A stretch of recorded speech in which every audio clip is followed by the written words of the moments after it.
KGP rules bout will be contested in the minus 68 kilogram division over three 3-minute rounds. Introducing to firstly fighting out of the blue corner at yesterday's weigh-in, he scaled 67.5 kilograms. He brings a proud record of 4 fights with 3 wins and only 1 defeat, representing the MMA den in Battersea, London. It's Solomon Gully Sully Lefleur. And across the ring, fighting out of the red corner. At yesterday's weigh-in, he scaled 68 kilograms exactly. He brings a record of 4 fights with 3 wins and 1 defeat, representing Double K Gym and Nanyang Gym. From Bromley, Kent, it's Steve Kung Fu Kid Key. Gentlemen, come to the centre. This is a K1 fight. The other rules meeting early. You must stand on the rules. Okay, protect yourselves at all times and good luck. Those are corners. Judge ready. Judge ready. Judge ready. Boxers ready. Round 1, box. Away we go then. Second contest of the evening. Solomon Lefleur from MMA Den, wearing the khaki-coloured shorts. Steve Keane from Double K in the white shorts with the red gloves. 3 3-minute rounds. 68 kilos. There's an immediate difference in style here. You can see the very distinct difference in movement. Keane stalking his opponent, more of a sort of Thai boxing, kickboxing stance, and Solomon is more of an MMA movement, just changing up the angles and moving around. He's been the smaller man on a number of occasions, Lefleur. He's heavily muscled and thick-set, not the tallest of opponents, but he's certainly no stranger to having to deal with height and range as a disadvantage. A big win over tall, rangy southpaw Harry McDonald, which had banana skin written all over it, but Lefleur was tactically spot on that night. He's fought in the cage as well, kickboxing at the Fusion Fighting Championship, so a good all-round combatant. Steve Keane crept into the top 20 of those under 70 kilo K1 British rankings in April. Nice combination there from Lefleur. Keane looks massive at 68 kilos. Very big guy. Tom Harrison for the ISKA Pro English title. Down he goes there, just off balance. He was outgunned by David Gould at the first Kickboxing Grand Prix, and he really took some punishment. But to his credit, he kept getting up. And well, Lefleur, we know he can punch a bit. Nice teep from Lefleur with his back to the ropes. Yeah, it was well timed. Keane just stalking his man, trying to get him against the ropes, and that movement of Lefleur is his saving grace at the moment. It's putting him in good stead. Just picking his shots as he moves. Just gets his leg taken out. Just moving to the right, walked into that high kick, managed to block it. He's worked well with that teep off the back foot. Every time Keane just tries to step into range, and he caught it that time. Just worries me when he throws that teep, he drops his hands, and don't want to be doing that against a taller guy who is coming forward as Keane is. You hear Kieran Kettle, the corner man of Steve Keane, saying 30 seconds left, let's pin him on the ropes. Yeah, Lefleur's doing a very good job of not allowing that though. And he's hitting his shots and moving. There you go, look, hits and moves. So a competitive opening round between these two. There's a game of cat and mouse for the first 3 minutes, and Steve Keane unable to pin his man down so far. Yeah, and there's an interesting clash of styles there. That's going to be the make or break, who is able to implement their game plan more effectively. There were sightings of both doing it individually in that round, so see what happens as we progress. I suppose, Dave, as well, if you have come from more of a Muay Thai background, or more of a background where the action is slightly more static, but you have got somebody that's moving so quickly and so often around the ring, just to sort of take you out of your comfort zone a little bit, I imagine.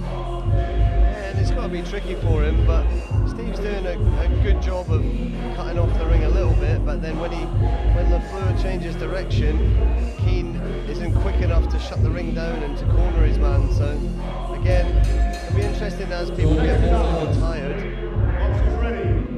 who's able to implement their game plan.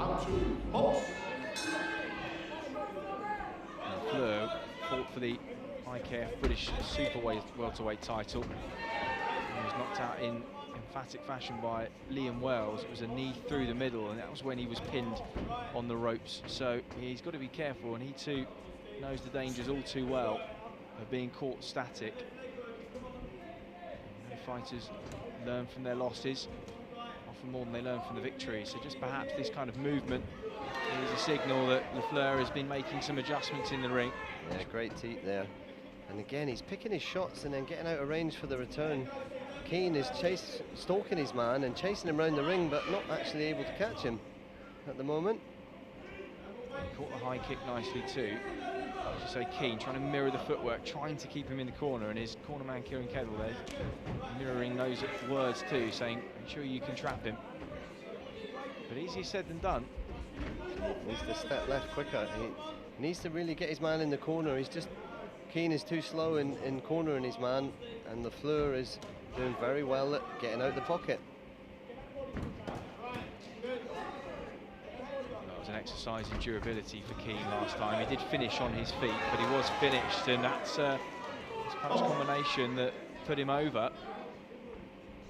Unfortunately, Keane's covering up, stalking his man, but getting scored on as he's doing it. That was a better kick, and when he has thrown that high kick, it's looked dangerous for Lefleur because his hands aren't there to protect him.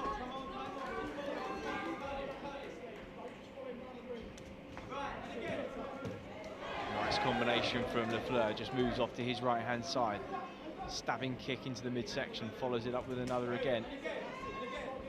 Left hand, long left hand from Keane from the southpaw stance. That one got through, but again, Dave, they've been few and far between.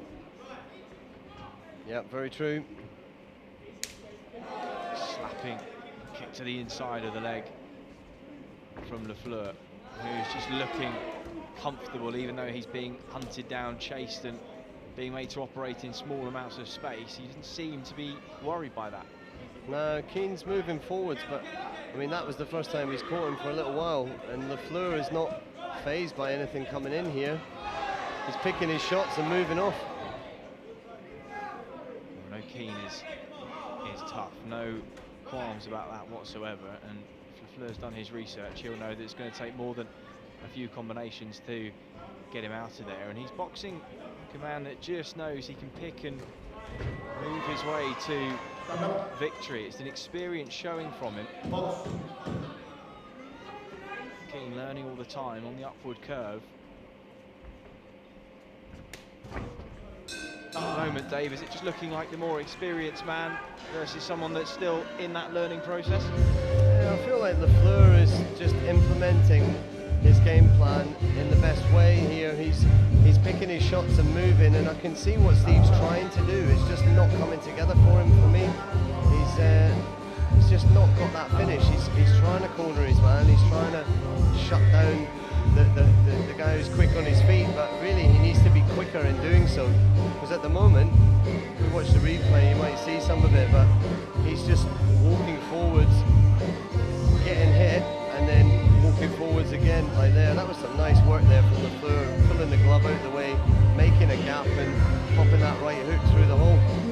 The old Vasyl Lomachenko trick that. Yeah. And, a few boxers start to try that since he's been in implementing it. There it is again, just pulling the guard down. A really difficult skill to master that. So again, somebody that's working on the noble art, as they say. And we're going into the final round here between Steve Keane in the red corner and Solomon Lefleur in the blue.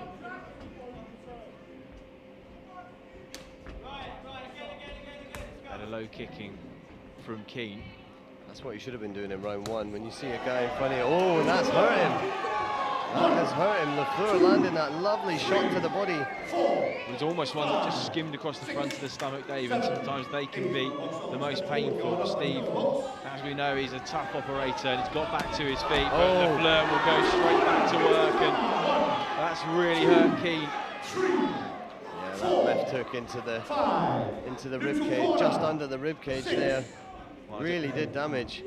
Well, I don't know about you, Dave. I'm amazed he actually got back into the ring from his reaction when he first went down, and then second time as well. Incredibly brave from Steve Keane on your screens there, who just looks incredibly dejected. But well, body shots can come out of nowhere and they can be so debilitating. Yeah, he is breathing okay now though, very quickly. So I don't know if it's maybe a little bit of a shock, that sick feeling when you get hit like that. An emphatic start to the evening for Solomon Lefleur. Let's have a look at the replay. Big teep to the midsection came in, and those two crashing body hooks. I think it was the second one. There you go. Well, maybe it was both, but really put Steve Keane into a lot of pain, and he was straight back in. Credit to him. He just turned away there and shook his head, and I think he didn't want any more than he. Ladies and gentlemen, show your